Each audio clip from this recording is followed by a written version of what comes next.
Let's look at antidysrhythmic medications for the Nclex. As usual, we're going to start with an Nclex style question.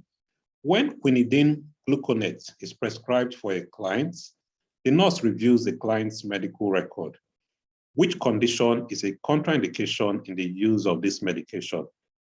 Again, I know that quinidine gluconate is an antidysrhythmic medication used as prophylactic therapy to maintain normal sinus rhythm after conversion of atrial fibrillation or even atrial flutter.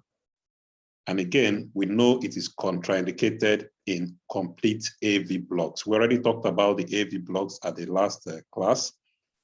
So again, you can see this is a third degree heart block.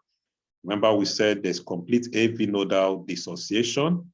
So you can see there's complete AV nodal dissociation in this rhythm. You can see the ventricles are doing their own stuff, while the atrias are doing their own stuff.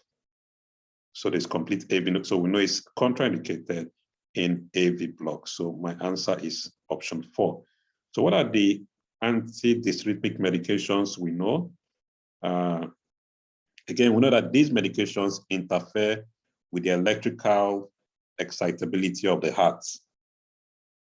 So you have your quinidine, your lidocaine, your flecainide, propranolol, there's amiodarone, there's verapamil, there's atropine, there's digoxin, there's also adenosine. So these are antidysrhythmic medications we should know. Again, they are used in cases like atrial fibrillation or atrial flutter or tachycardias, or even for PVCs, your premature ventricular contractions. So what are the side effects of these medications? We know that they can cause lightheadedness. They could also cause hypotension, especially orthostatic hypotension, where there's a change of position and the blood pressure drops. There could also be bradycardia. You could also see urinary retention.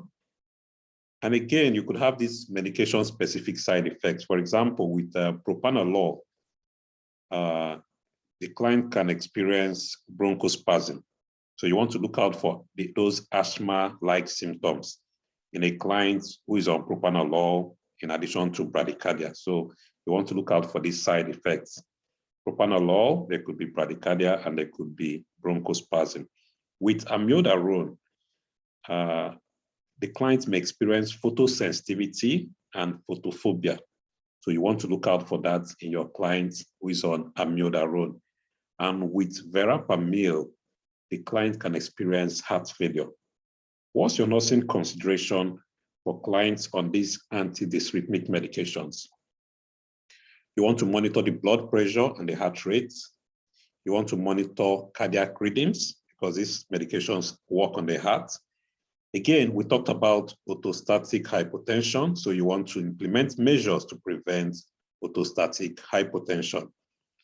We said these drugs works on the heart. So you want to assess the client's heart rate prior to administration of these drugs, especially with beta blockers. So you want to check the client's heart rate.